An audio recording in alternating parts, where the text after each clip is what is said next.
हुआ सामान बेटा बहुत हुआ सामान, बहुत हुआ सामान, बहुत हुआ सामान बेटा बहुत हुआ सामान,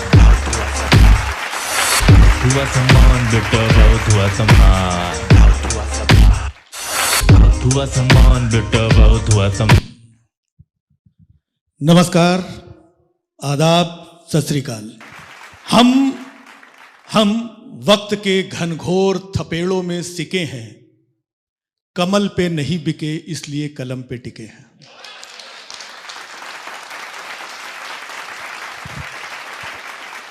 तो आप लोगों की तालियां बता रही हैं कि आप लोग बहुत अच्छा सुनने वाले लोग हैं और मैं बहुत अच्छा सुनाऊंगा।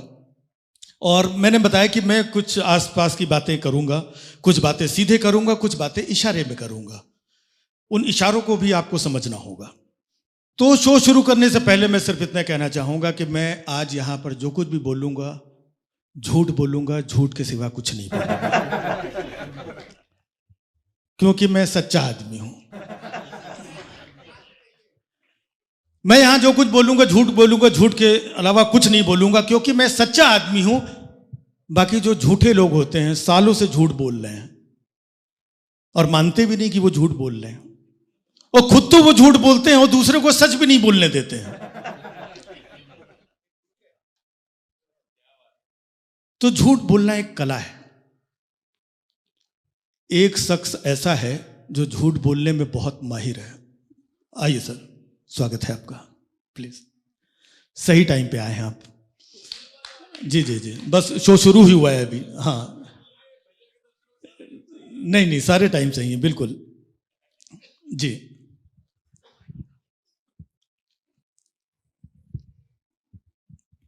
तो मैंने कहा कि मैं यहां जो कुछ बोलूंगा, झूठ के सिवा कुछ नहीं बोलूंगा, क्योंकि झूठ बोलना एक कला होती है। एक शख्स ऐसा है जो बहुत झूठ बोलता है, लगातार झूठ बोलता है, बार बार झूठ बोलता है, झूठ बोल करके राज कर रहा है। झूठ बोलने में उसे लाज भी नहीं आती है, सालों से झूठ बोल रहा है। सुबह झूठ बोलता है, शाम को फिर झूठ बोलता है। नाम तो आप लोग समझ ही गए होंगे। मैं डोनाल्ड ट्रंप की बात कर रहा हूं।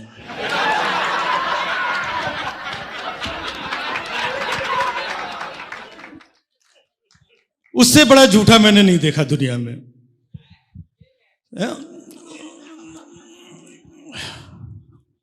हाँ, एक है। तो बताइए, डोनाल्ड ट्रंप इतना झूठ बोलता है, कहता है कि सीज फायर हमने करवाया, और आए दिन मुंह उठा करके प्रेस कॉन्फ्रेंस करने बैठ जाता है। प्रेस कॉन्फ्रेंस करके बोलता है सीज फायर मैंने कराया, सीज फायर हमने कराया। हमने, एक तो तू इतना बड़ा आदमी है, पहली तो ये बता प्रेस कॉन्फ्रेंस क्यों करता है? मैंने तो देखा है बड़े लोग प्रेस कॉन्फ्रेंस नहीं करते हैं।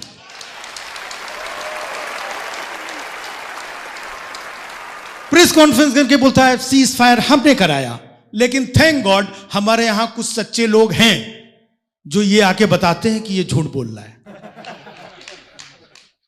वो बोलता है सीज फायर हमने करा, ये झूठ बोल रहा है। सीज फायर हमने करा, ये झूठ बोल रहा है। सीज फायर हमने कराया, ये झूठ बोल रहा है, झूठ बोल रहा है। फिर वो एक दिन आके बोलता है happy birthday my dear friend. तब ये बोलता है इस बार ये सच बोल रहा है।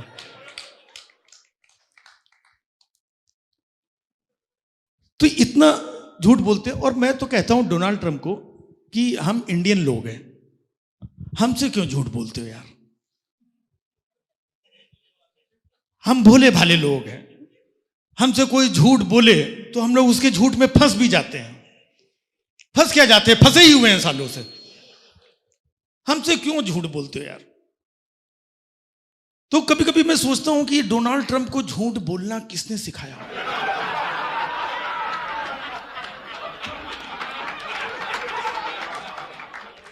किसने सिखाया होगा? फिर बात सामने आती है कि बचपन से हमने यही देखा है कि लोगों के अंदर गंदी आदतें कोई बेस्ट फ्रेंड ही लगवाता है।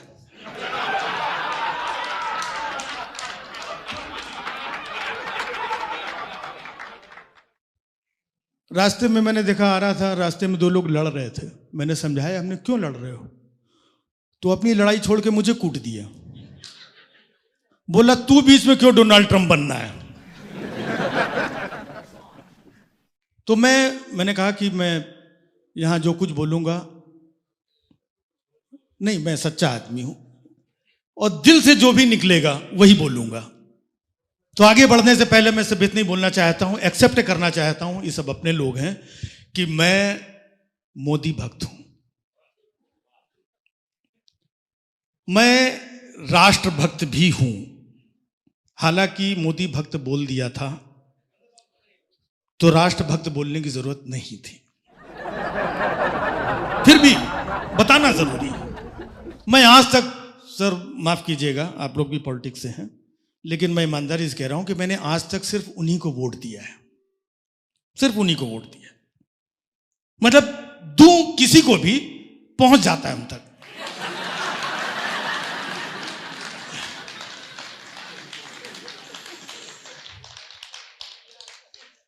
तो मेन चीज होती है पहुंचना।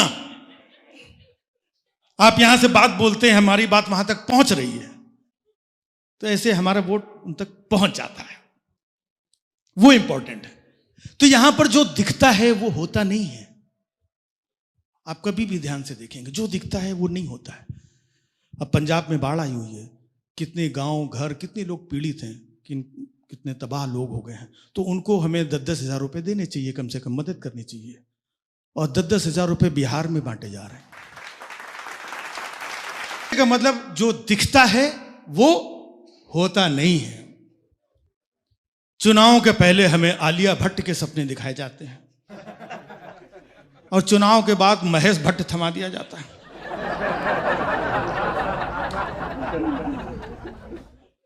चुनाव के पहले बिजली बिल 0 की बात हुई थी, मकान नंबर 0 कर दिया।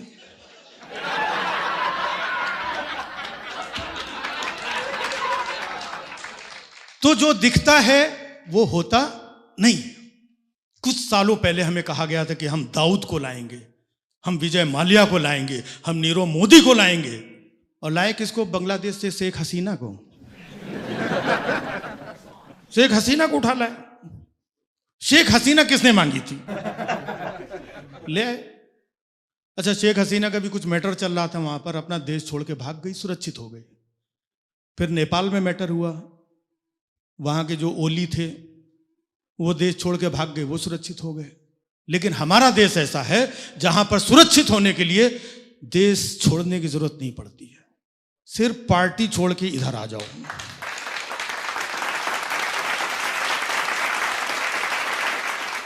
सिर्फ पार्टी छोड़ के उधर से इधर आ जाओ, सुरक्षित। तो जो दिखता है वो होता नहीं है। जमाना बदल रहा है। पहले ऑडियो कैसेट का जमाना था, फिर सीडी का जमाना आया, फिर डीवीडी का जमाना आया, आजकल ईडी का जमाना चल रहा है।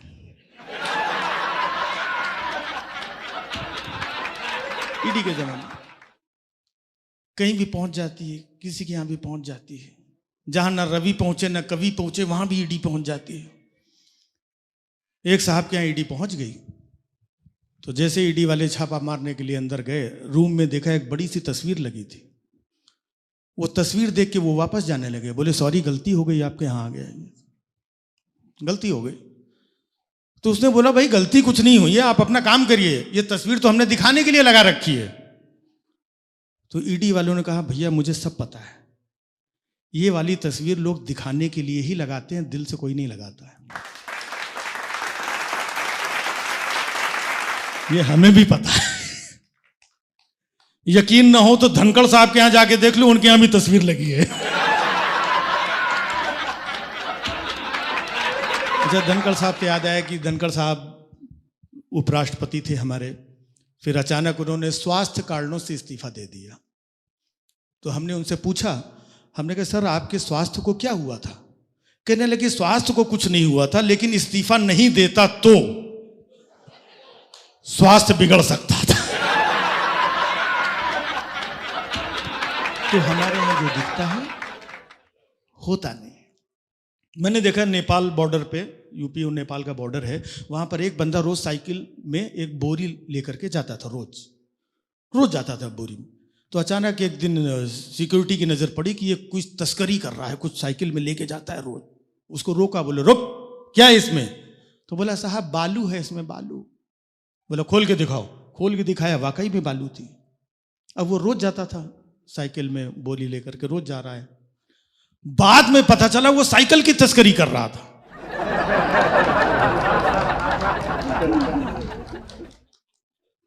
तो यहां जो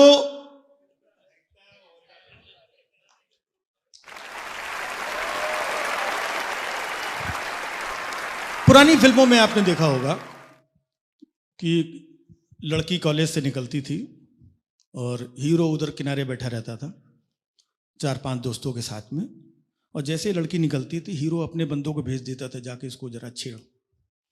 अपने बंदे भेज के उसको छिड़वाता था लड़की को, फिर पीछे से पहुंच गया, हाँ ठिशुम ठिशुम ठिशुम, उन 4 गुंडों को मार देता था और हीरो बन जाता था। मतलब बंदा खुद ही अपने ही बंदे भेजता था, लड़की को परेशान करता था, फिर उसको बचाता भी था और खुद ही हीरो बन जाता था। This is actually GST reform.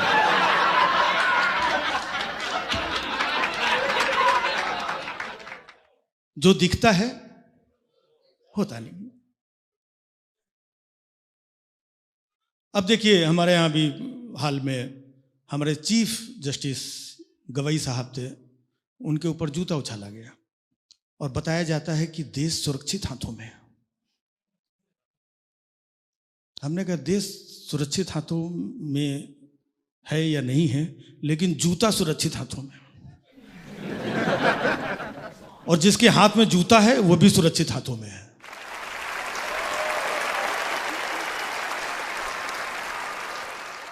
जो दिखता है वो होता नहीं। एक लड़के को एक अंकल जी ने धर के कूट दिया।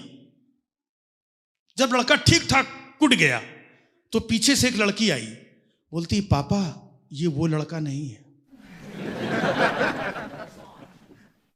आजकल देश में भी यही हो रहा है। ईडी भेजते हैं, सामान चेक करो, घर चेक करो, ये चेक करो, लॉकर चेक करो, फलाना करो, अंदर डाल दो, ये कर दो, और बाद में पता चलता है इस बंदे के तो कोई गुनाह ही नहीं था। यही तो हो रहा है। तो जो दिखता है वो होता नहीं है। हमने देखा एक जगह 2 बुजुर्ग लोग आपस में तालियां दे दे के हंस रहे थे बहुत जोर से। हमने क्यों हंस रहे हैं? बोले ये चाचा बोलते हैं कि मेरे पास देश की हर समस्या का समाधान है। तो हमने कहा पूछ लेते हैं एक बार अंकल से। तो हमने कहा अंकल बताइए क्या समाधान है? बोले बेटा समाधान सिंपल है, देश की सारी जनता को उठा के जेल में डाल दो और साथ में एक गधे को भी बंद कर दो। तो हमने कहा गधे को क्यों? वो अंकल फिर ताली दे के हंसने लगे। बोले देखा, मैंने बोला था कि जनता के बारे में कोई नहीं पूछेगा।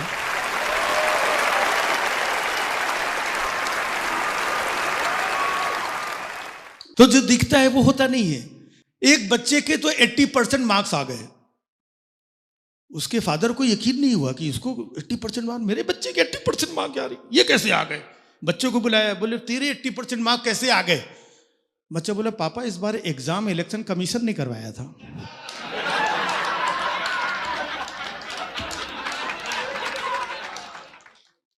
कुछ भी हो सकता है।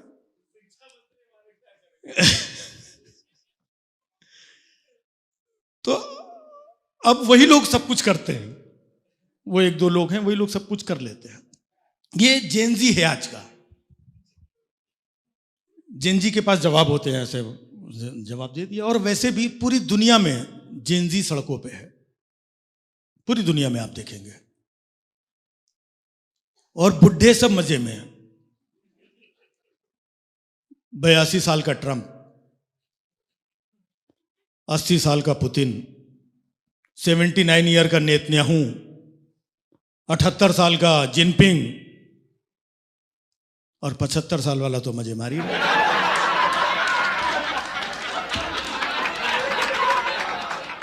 तो जो जेनजी है, जेनजी क्या होता है आप लोगों को पता ही होगा कि वो 20, 22, 25, 28 साल की एज ग्रुप के जो भी बच्चे होते हैं उनको जेनजी कहते हैं। आजकल दुनिया में जेनजी इसी एज ग्रुप का है, लेकिन हमारे हिंदुस्तान में 75 साल का जेनजी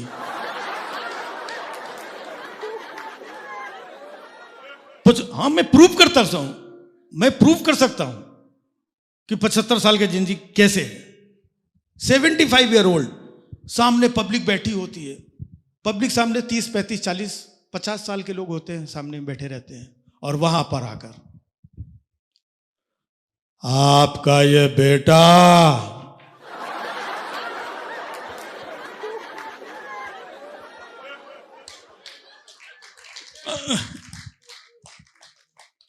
पचहत्तर साल का बेटा, आपका ये बेटा गारंटी लेता है, आपका ये बेटा। 20, 22, 25 साल लोगों को बेटा 75 साल का, तो उससे बड़ा जेनजी कौन होएगा?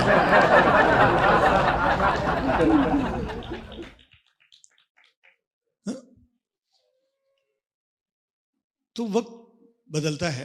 मैं पिछले दिनों नोएडा गया हुआ था। नोएडा में बहुत सारे न्यूज़ चैनल्स हैं वहाँ पर, तो मैं एक न्यूज़ चैनल में चला गया। मैं वहाँ गया तो मुझे वहाँ पर गांधी जी का तीसरा बंदर मिल गया। गांधी जी के 3 बंदर थे ना, बुरा ना देखो, बुरा ना सुनो, बुरा ना बोलो, तो ये तीसरा बंदर मिल गया, बुरा ना बोलो वाला। कहाँ पे मिला? न्यूज़ चैनल में। मैंने उससे पूछा कि बाकी के दोनों बंदर कहाँ हैं? बोला उन दोनों ने तो बीजेपी ज्वाइन कर लिया।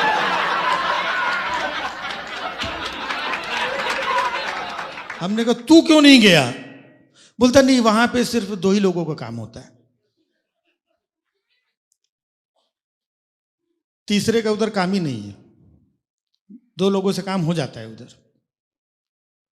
तो हमने कहा फिर भी तुझे भी जाना चाहिए। बोले नहीं, मैंने बोला तो बोले तेरे को बाद में बुलाएंगे जब जरूरत होगी, तू टेंशन मत ले, जब भी जरूरत होगी तेरे को ईडी भेज के बुलवा लेंगे। तो उन लोगों ने बोला एक काम करो, जब तक उधर जगह खाली नहीं है तुम इधर न्यूज़ चैनल पे ही काम करो।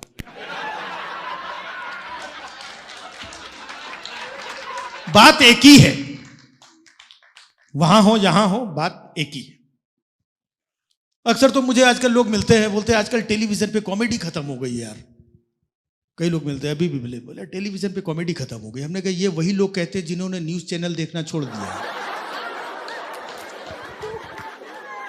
क्या कॉमेडी होती है वहां पर? कपिल शर्मा से ज्यादा अच्छा रजत शर्मा हंसाता है, पंकज त्रिपाठी से अच्छा चित्रा त्रिपाठी कर रही है, अनुराग कश्यप से अच्छा वो अंजना ओम कश्यप, अजय देवगन से ज्यादा अमिश देवगन, और तुम कहते हो काम नहीं हो रहा है यार।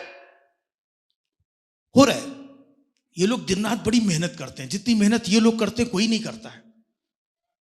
अभी इंडिया पाकिस्तान का जो भी लफड़ा हुआ, ये रात रात भर जाग रहे थे बेचारे, रात रात भर जाग के जो मेहनत की इन लोगों ने कोई कर नहीं सकता है। रात में कराची पे हम लोगों ने कब्जा कर लिया, थोड़ी देर बाद दूसरे चैनल पे गया पेशावर पे कब्जा हो चुका है, पेशावर पे, जी हाँ पेशावर पे कब्जा। तीसरे चैनल पे गए, उसने इस्लामाबाद पे कब्जा कर लिया था। मैं भाई साहब रात में टीवी बंद करके सो गया। हमने कहा हमारे पास चैनलों की कमी नहीं है, सुबह तक पाकिस्तान अपना होगा।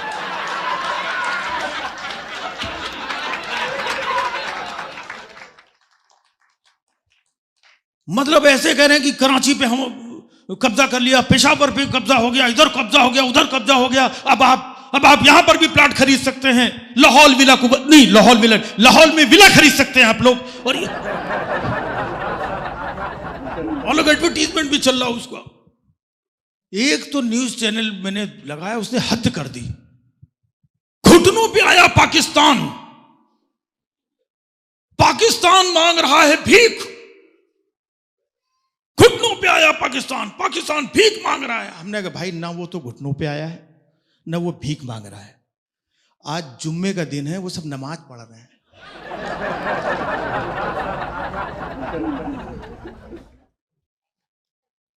रात रात भर ये लोग चीखते चिल्लाते थे, यहां कब्जा किया, वो कब्जा किया। फिर सुबह घर पे जाते थे, तो सुबह जब स्टूडियो से निकलते थे गाड़ी पे बैठे, तो ड्राइवर बोल रहा है कि साहब किधर लेना है, कराची के पेशावर? तो एक तो एंकर अपने ड्राइवर पे भड़क गया, बोला कितनी बार बोला है कि न्यूज चैनल मत देखा कर तू।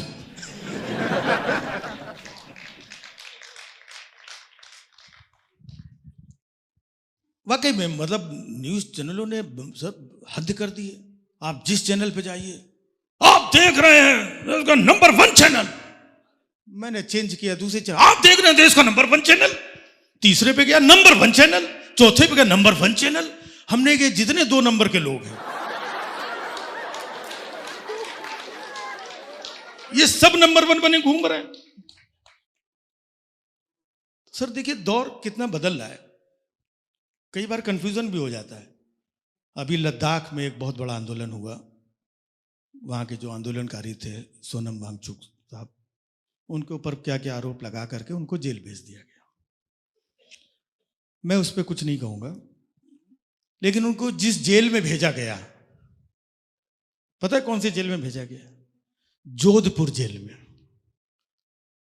खासियत क्या है? क्योंकि उसी जेल में आसाराम बापू भी बंद है। दोनों की एक्टिविटीज देखिए, और जेल एक ही। जब आसाराम बापू को मालूम पड़ा कि सोनम को इसी जेल में लाया जा रहा है, तो उनकी आंखों में एक अजीब सी चमक आ गई नाम सुनकर। सोनम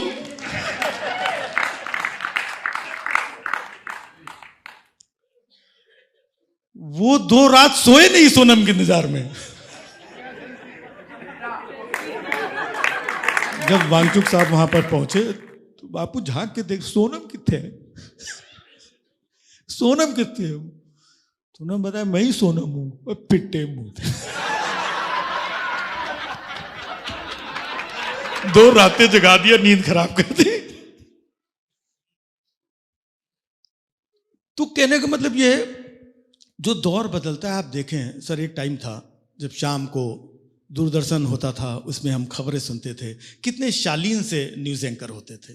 आप शाम को 8 बजे टीवी खोलते थे, सब लोगों के घर में टीवी खुलता था। टीवी खोला और शालीन से एंकर, महिला या पुरुष जो भी एंकर आते थे, नमस्कार, शाम के 7:30 बज चुके हैं, पेश है इस वक्त की खास खबरें। प्रधानमंत्री 2 दिवसीय विदेश यात्रा के लिए कल जापान रवाना होंगे। अब पेश है मौसम के समाचार। कितने आराम से।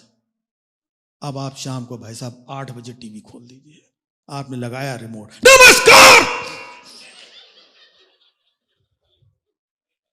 नमस्कार। क्या हुआ भाई?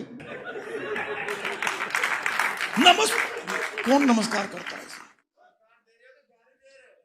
नमस्कार इतनी जोर से चिल्ला कर, नमस्कार आप देख रहे थे उसका नंबर 1 चैनल, और ये देख रहे हैं इस वक्त सबसे बड़ी बहस। इसको देख करके एंकर को समझ में नहीं आता है कि ये वार्डन है, दरोगा है, एंकर है, ये है क्या? बस आपने खोला वो बहस इनकी देखिए। आप टीवी डिबेट वगैरह कोई देखता है यहां पर? अरे फिर भी सलामत बचे हो। शाम को देखिए लोग जैसे ही डिबेट कराते हैं, नमस्कार इस वक्त देखिए देश की सबसे बड़ी बहस में आप सभी का स्वागत है।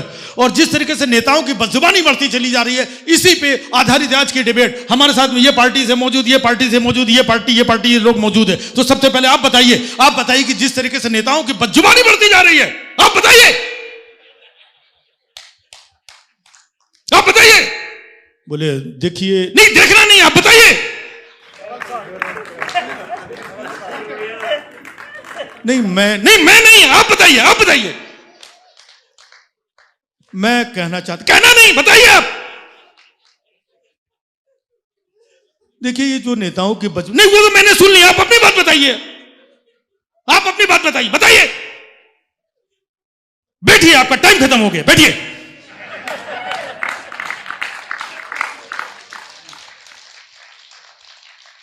भाई साहब उसने कुछ बोला ही नहीं, उसका टाइम भी खत्म हो गया। बैठिए आप, टाइम खत्म हो गया।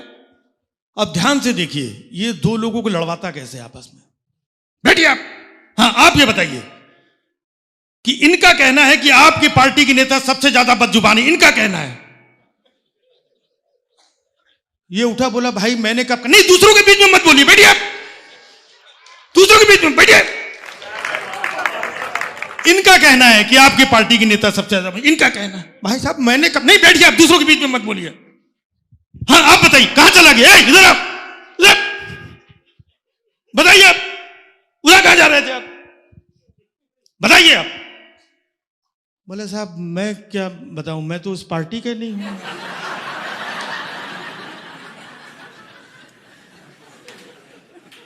बताइए आप, देश जानना चाहता है।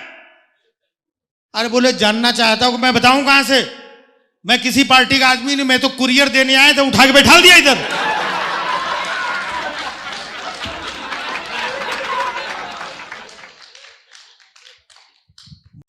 बहुत हुआ सामान बेटा, बहुत हुआ सामान, बहुत हुआ सामान।